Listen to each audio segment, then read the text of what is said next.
practice what you preach. And if you have that, then you can confidently stand in front of these childs and be able to show them and teach them what you came through, and you can relate to them in a much better way.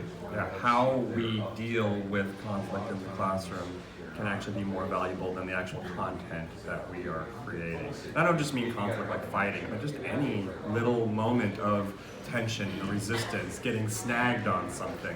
I one time had a student, she accidentally dropped a pencil box off the edge of her desk, and it went everywhere, a loud noise, and everybody went, ooh.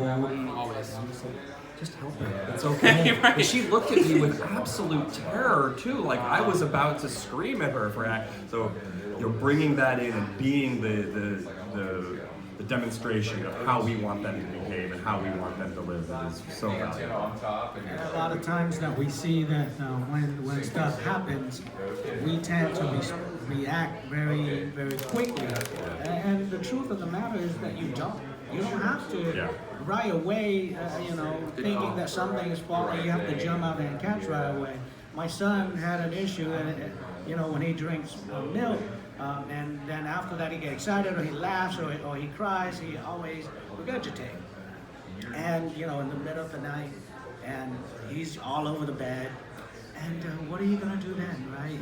First is that most of the time, what we do is that we freak out, and we get the child scared. He's only 5 years old, 4 years old. You can't reason when he's crying, and he doesn't like to be dirty and all that. So I told my wife, I said, it's okay, it's all right to happen. You just go ahead and clean up. And that's a good analogy. I know you want to add something to that too, but one of my teachers that trained me about how to do with things that come up in a classroom that are not expected is treat everything that happens as it's normal. Because how else are you really going to react appropriately to everything that's going to happen in life? And it's a good example to set for them. What did you want to say? Oh, we both have young kids that are about 2 weeks apart, Yes. and when they fall over, they look to us What's our reaction? first.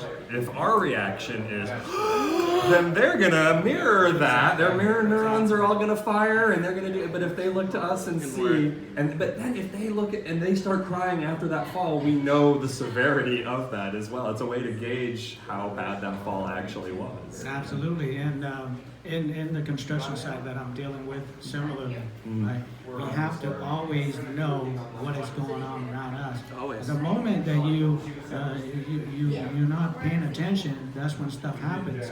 Out in the field, safety is number one priority. Absolutely. So you always have to be on your toes, and always be mindful, always be at that moment, be in the presence, enjoy it, and then that's how you can be productive. It is interesting. They'll have these moments where I'm working with a student focused, and all of a sudden I'm like, something doesn't sound right. Like I just like a spidey sense almost, like the machine's not working right, or they're not using it right. You can feel it almost in the air. And bring that mindfulness into that classroom so you can really. And I'm so glad that we were mindful enough and that Phe was mindful enough to bring you in to start us off even before the start of our podcast today. Where can people find out more about your presentation or about your message? Is there a website? Is there a social media handle that you guys want to give out? Jason's gonna tag in here for the big finish. Yeah, people can find out more about our organization at www.bemindful.us.org. Phe Bach.com. All right. And phebach.com. Oh, good. Make sure we get that in there too. Well, gentlemen, have a wonderful day, and I know that it's going to be very impactful what you're saying to everyone here at the conference. So thank you so much. Absolutely. Thank you very much for being here. And remember, you're wearing headphones. Great.